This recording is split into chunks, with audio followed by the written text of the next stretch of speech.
South Africa's unemployment rate improved slightly in the first quarter of this year. Data from Stats South Africa shows the official unemployment rate was 34.5% in the quarter. That's down from 35.3% in the fourth quarter of last year. The Statistics Agency says 370,000 jobs were gained at the beginning of this year. The number of discouraged work seekers decreased by 54,000, while those not economically active for reasons other than discouragement also decreased.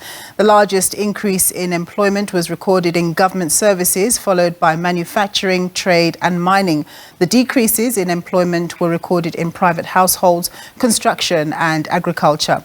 The local economy continues to battle load shedding and structural constraints hindering growth, but easier COVID restrictions should be supportive of business activity. Well, for more on the unemployment numbers, I'm joined by Isaah Mhlanga. He's the Executive Chief Economist at Alex Forbes. Thank you very much for joining us, Isaah. Of course, this is an improved unemployment number of 34.5% compared to the fourth quarter of last year. What was behind the improvement?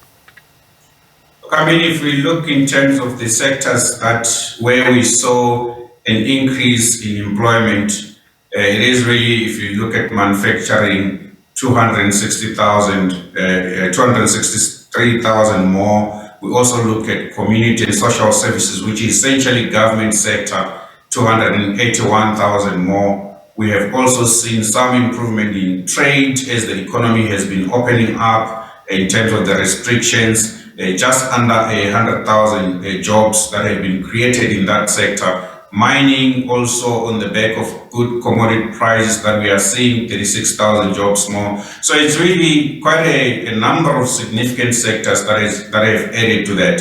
But we have to say, the government sector contributed the largest number, which is in line with the presidential employment stimulus that have been trying to add. Those numbers are not going to be long term. They are really short term. And it's going to be difficult to see how that is going to be sustained. But any improvement in the unemployment rate is welcome. But all this reflects a normalization rather than, underlying growth in the economy that generates long-term and sustainable jobs. Yeah, it is interesting to see that private households have shared jobs. I suppose we're in an economic situation where people are struggling, the cost of living is rising. So the first thing that goes is the assistance that you get in your home, and you have to try and do it yourself. Absolutely, but there's also a different aspect to that. A lot of people continue to work from home, which means they would ordinarily do some of the functions that they would require help with. And also the fact that the cost of living, as you alluded to, we now have fuel prices that are going to go up quite extensively as of tomorrow if we don't get an announcement from government.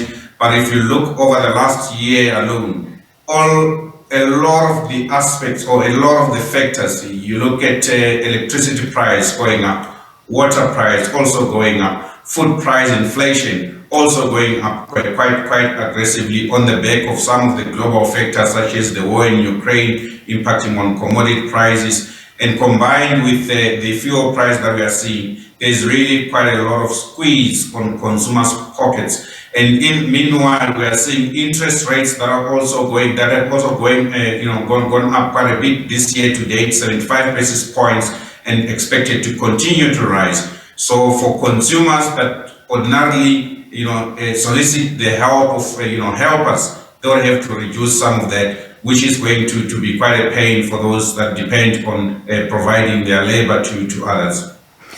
Based on what you said earlier about the decrease in the unemployment rate, it doesn't sound as though we really need to be excited, because you indicate that many of the jobs that you saw there have actually been influenced by the government sector, and those will be short-lived because, they're only short projects.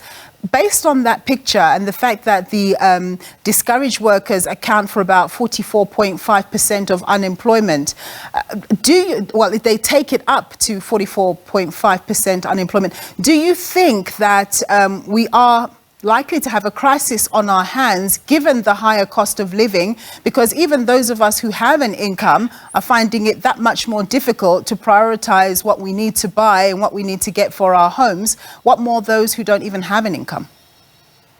Look, we are already in a crisis territory. If you look at the unemployment rate, yes, it declined just under a percentage point, 0.8 percentage points to 34.5%.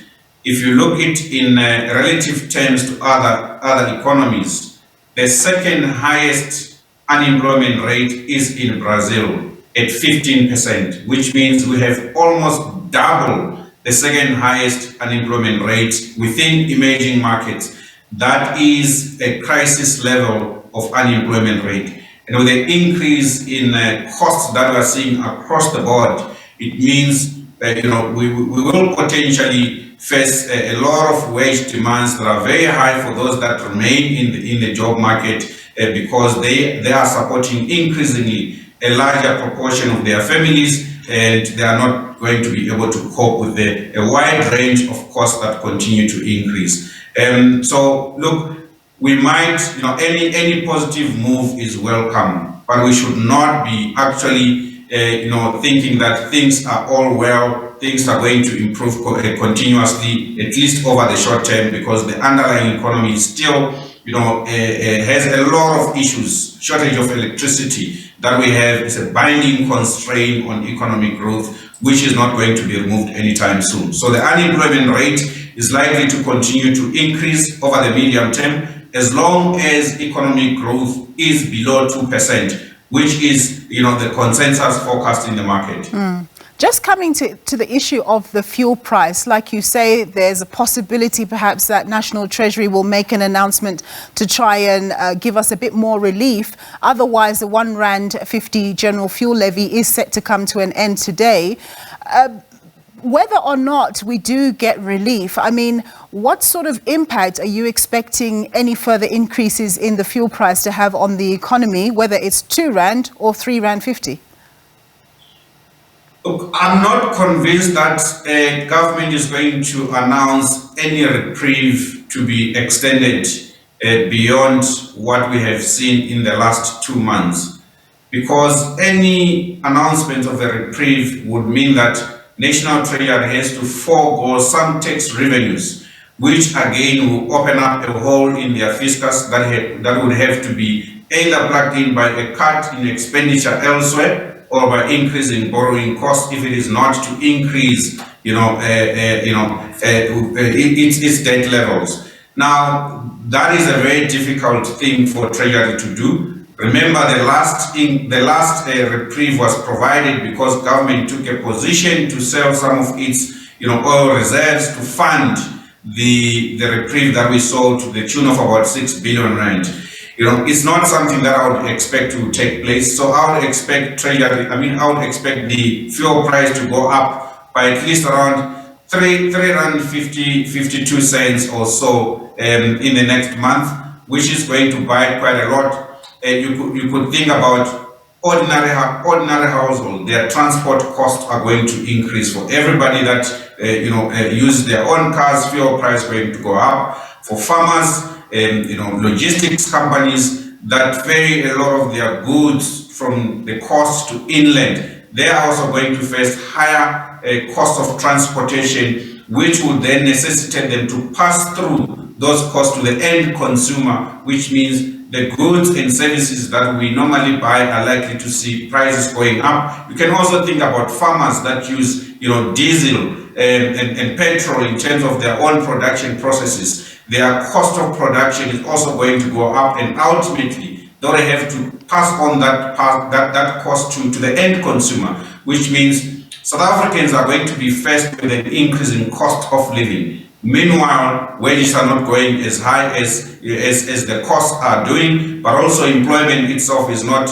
growing as fast as it should, which means we are in a cost of living crisis that we have not yet seen before. Yeah, and very quickly before I let you go, based on what you say about the impacts of the cost of living, higher prices, higher interest rates and so on and so forth, can we therefore expect in the second quarter, because we're looking at the first quarter unemployment figures, can we expect the second quarter unemployment numbers to revert to what they were before or even worse? Because no doubt some people will go out of business because they can't afford, and when they raise the price of their goods and services, they won't get the volumes that they've enjoyed and therefore may have to consider shutting down.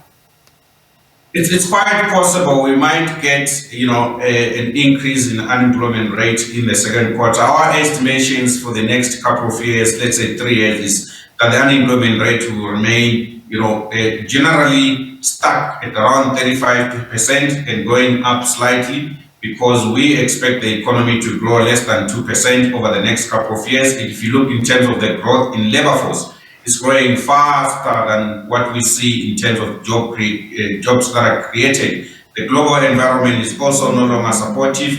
We're seeing a moderation in growth, which means the demand for our commodities and exports is going to moderate, and all those sectors that are export-facing are also going to come under strain, in addition to the myriad of costs that they are facing. So unemployment rate is likely to go up rather than down over the next couple of quarters.